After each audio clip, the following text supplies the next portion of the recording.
Hello, welcome pen friends. Welcome everybody. If this is the first time you're visiting my channel, my name is Chris, and I like to come on here and talk about fountain pens and especially ink and everything related. And I also like to talk about mindfulness and often books. But today I am taking an invitation or a challenge from another YouTuber named Devin Liu, who had presented 10 questions, and we can answer in video format these 10 questions pertaining to fountain pens. And the name of it is the Fountain Pen Addict Tag. So without any further ado, I'm just going to read the questions and answer them. And I'll put down below in the description box her channel, and also I'll list out the 10 questions.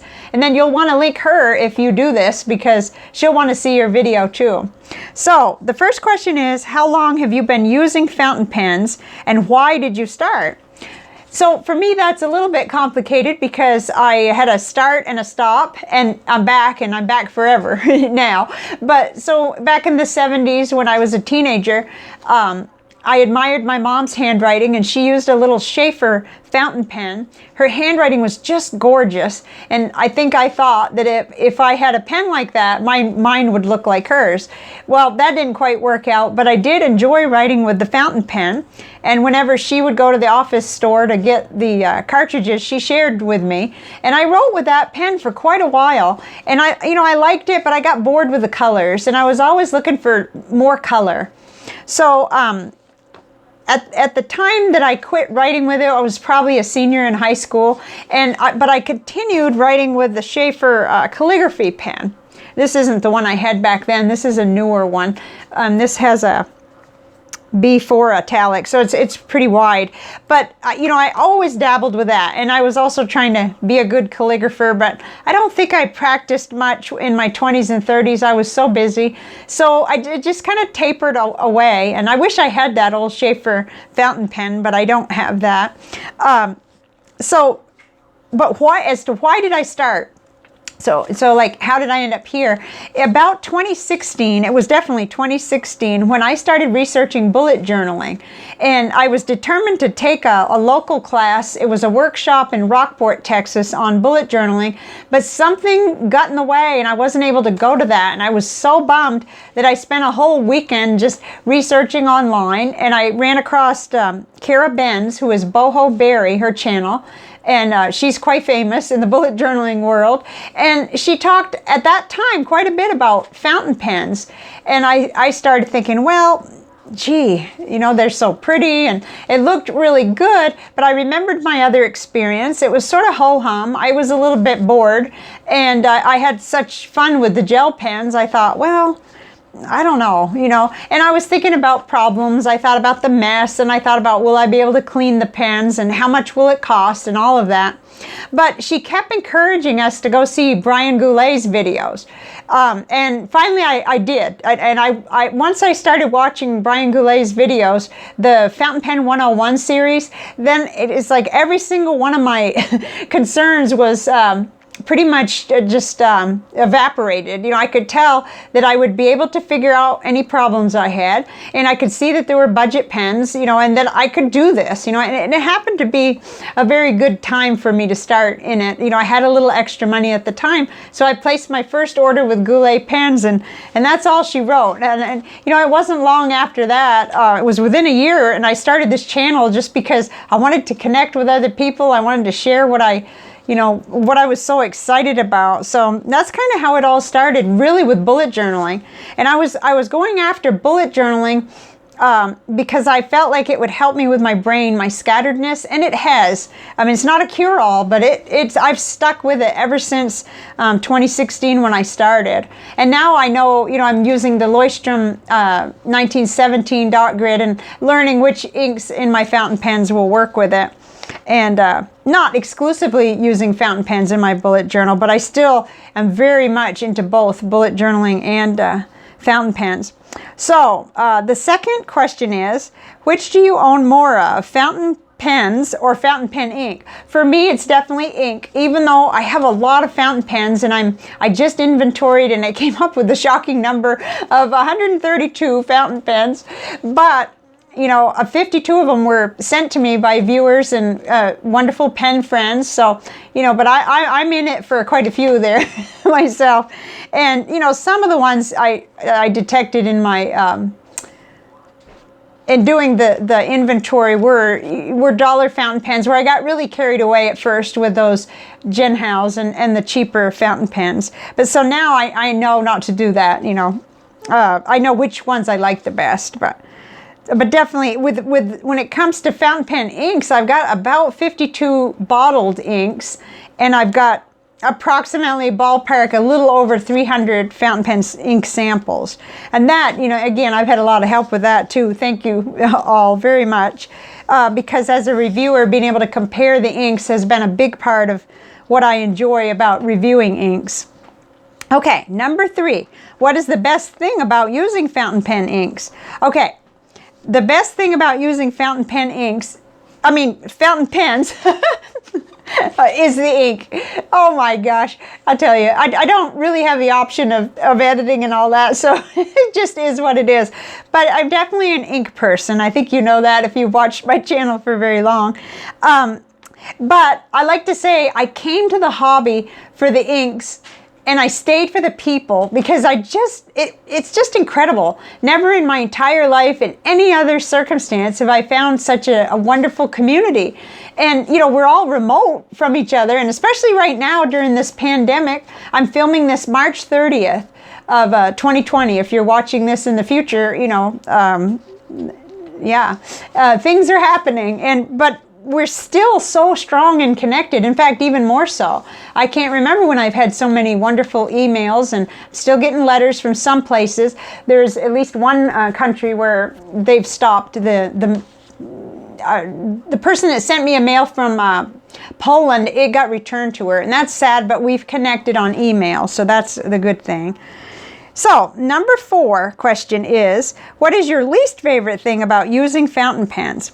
Okay, I had to think about this for a while, because there's just so much I love about it. But the only thing I could think of was I do occasionally splatter onto my clothes, and that bothers me. So I don't like ink stains on my clothes. In fact, I've had some really lucky times when I did that, but I was able to go straight to the bathroom and get the cold water and the soap and get it out right away. But I've also had some stains, so I've learned to wear an apron when I'm really getting inky. Okay, question number 5. Do you own any vintage fountain pens? Yes, I own exactly 3, and I'll show them to you in order that I received them. The first one is a family heirloom that I've done a separate video on, and it's a Sheaffer Balance. It's beautiful. It's from the 1930s, and it was owned by my great uncle, who was killed in a plane crash when he was in his 20s. And then the next one was given to me by a wonderful pen friend. It's a little vintage Waterman's 52, a little pocket pen, and you can wear it around your neck. It's got a wonderful little number 2 nib, and it's got just the right amount of softness or flex in it, and I love it. I was scared to use it at first. I thought, I don't want to ruin it, but it's a lever fill, and the person did mention what kind of inks, you know, to use, and just wonderful. There's no reason to be afraid of it. I just didn't want to hurt it, you know. It's from the 1920s. I can't remember if I said that. Okay, then the third vintage pen that I own is a Reform, and it is a 1960s pen that I'm still learning about, and it has a Bach nib on it. And it's a piston filler. I forgot to mention that Sheaffer is a vacuum filler, and it's broken, so the filling system is broken. So that's a shame, but I'll hopefully find a chance to get it repaired one of these days. So those are my only 3 vintage pens, I think. Yeah, they're my 3. Okay, so number 6. What are your top 3 favorite fountain pen inks? This was a really hard question, because you know, I'm really into fountain pen inks, but the first one was easy. It came to mind immediately, no questions, no having to decide between 2. The Diamine Aqua Lagoon has been one of my favorites right from the beginning. It's a really nice blue ink that shades really heavily, and beautifully, and every nib I've tried it in, and it's just such a pleasing, happy color.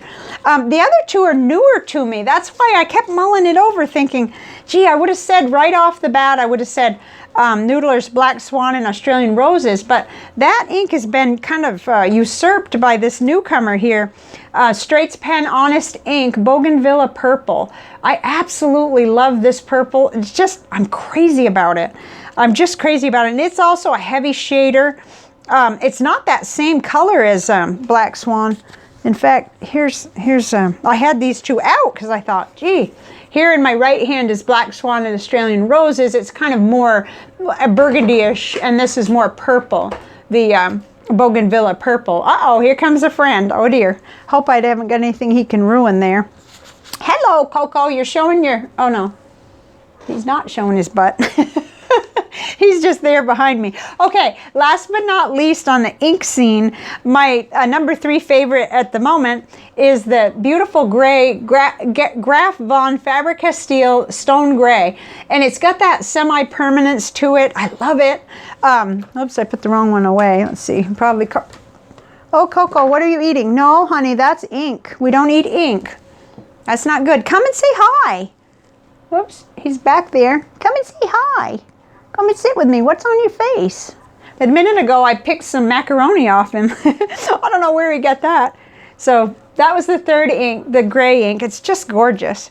But this would probably change from time to time because I'm really into so many inks. Uh-oh. There's a lot of shiny objects back there. I don't know if this is going to work. Please don't get hurt. Please don't break anything, Coco. Yes, you need to say hi to your friends. My goodness. Okay. Number 7, what is your holy grail fountain pen? Absolutely, without question. Oh, Coco, come here. You're going to get hurt. Let's talk to the people, okay? Can you just sit here with Mommy? That's not nice. We're going to have to fix our place now. You may have to go see someone else. Okay, without question, my Grail fountain pen is the Visconti Opera Master Luna, that beautiful, beautiful, shiny, sparkly blue Goulet exclusive Visconti, which is probably so heavy that I wouldn't be able to write with it. And I haven't yet gotten to write with any of the Visconti Opera Master pens, so it's silly. I keep telling myself, well, and it's probably not available anymore either. I haven't checked because what business do I have checking really on a $700 pen? But it was really, really pretty, and it was kind of tempting when it went on sale once, but I mean, it just doesn't make sense to me. It doesn't make sense because it's not in the budget, but it's beautiful. So that's my Grail pen. Number 8, what is the worst fountain pen you've ever tried? Okay, I had that here. Oh, get ready for this. I can't even, it's in pieces. It's ridiculous. I don't know why I haven't thrown it away yet. It's a knockoff of a Lamy All-Star, and it gave me nothing but trouble. It says Wing Sung, but I truly don't remember now what the model number is. I wouldn't recommend it, so I don't think I'll even link it, but it just was a mess. It didn't line up right. It was scratchy, the nib was awful, and I had trouble getting it to even write. I put it in this bag though because sometimes my initial opinion of a pen changes, and you know, if I get extremely bored, which I can't ever imagine being bored enough to tinker with that one because I have other pens that I think would be probably worth more of the time. Anyway, that was horrible. You know, it was just horrible. It was the worst $4 I ever spent. So that was number 8. Number 9, question number 9. What is your most recent fountain pen edition acquisition? Okay, that is definitely this, which is the yellow TWSBI Eco. And I'm loving it. It's got a broad nib. And right now I've got that Graf von Faber-Castell Stone Gray in it. And it's just writing really good. Coco's going to have some company over there. And I'm going to have to look for a little, when he knocks stuff down like that, it gets a little scary because of those, and it just knocked one on the floor, those little thumbtacks. So I'm going to be sweeping, cleaning, you know, I'll be busy after this video. Okay, so at the same time approximately that I ordered this yellow TWSBI Eco, I also got the bottle of Stone Gray. I got that from Dromgool's. Where did I get the pen? Oh my gosh. You know, my mind is not holding things the way it was, and I think it's the situation of the pandemic and the extra considerations and the thoughts and the adjustments, and our life is simple, so I can only imagine how other people are trying to handle this, because it's really hard. But I don't even remember where I ordered the pen, and that makes 0 sense to me. I want to say Lemur, but I'm not sure. That's really weird not to have the memory. I really don't think I'm having memory problems, but it is a interesting time. Okay, number 10, if you had to start over, what fountain pen would you repurchase first and why? Without a question, with no doubt in my mind, I would go straight for the Genhao X750s. I would get several of them because I like to switch out the nibs, and I would get some Goulet nibs to put in them. These have just been my most wonderful, you know, pens for everyday use and for the ease of holding it and writing with it and cleaning them and being able to switch those number 6 nibs. I can't say enough good about them. And that's saying a lot too, because I am a demonstrator girl. So, I mean, I just love demonstrators. But with the TWSBI Eco, it's not quite as easy to change the nibs for me, because I am a chicken and I'm worried about, you know, destroying feeds, and that's not such a wild worry. You know, it's actually a thing that probably would happen, because I actually heard a Genhao 992 ruined that. So that can happen. So yeah, I'd go straight for those X750s and a bunch of nibs, but I guess which pen? Yeah, well, that's the pen, and I'd get more than one. So this is really fun. This got me thinking today, and it's really, really fun. I love it. I hope that more people that I know that have fountain pen channels or stationery channels will take up this challenge or this tag. So I'm tagging you. Tag, you're it. Go do it. I'd love to see your answers to these 10 questions. I heard quite a few people that kind of came into fountain pens through Kara Benz, you know, and her guiding us all toward Brian Goulet's videos. So I think it's definitely not really a unique story, but it was really, really cool that that's how I found my way, because I felt like so confident by the time I placed my first order. I just knew that some of those startup problems and those issues that I had when I was a kid, I was going to be able to, you know, find the support I needed to get through it. And I have, you know, there's been things that I had to learn, a lot of things, and a lot of things I had to watch repeatedly, videos. The first time I tore apart my Diamond 580, my TWSBI, I had to be pausing a video, rewatching and pausing it, so because I wanted to make sure I did it right and everything. So I think that's the video, and thank you very much for watching. I'll be back. Right now, I'm going to go and straighten out my bulletin board. I probably have too much hanging there, but I really want to make sure it's safe for Coco to come back. And he actually hasn't done that in a long time. When he was a baby, he would get back here where those little tiny bottles are. I think you can see them. He would grab them with both paws and put them down on, like he was a person, and it really freaked me out. It was like, wow, he's telling me which inks to use. But then I broke him totally of it. And now during this pandemic, he's picked up on my nervousness sometimes, and I've sort of loosened some of the laws, except for the no biting law. He knows that if he does that at night, he gets put over here on this side, and that takes care of that pretty good. Like, we close the doors and I say no, and I put him over here, and he's got litter on both sides of the house, because he can be a little Dickens about 2 or 3 in the morning. He just like comes and he wants to wake me up. He wants to play. Even though he's 8 months old now, almost 9 months old, he's very much still a kitten. So, but I love him, and I'm going to clean up, make sure he doesn't step on, eat, or swallow any any of those push pins or whatever you call them. So I got to go, and I really had a good time doing this. I'll see you next time. Bye for now.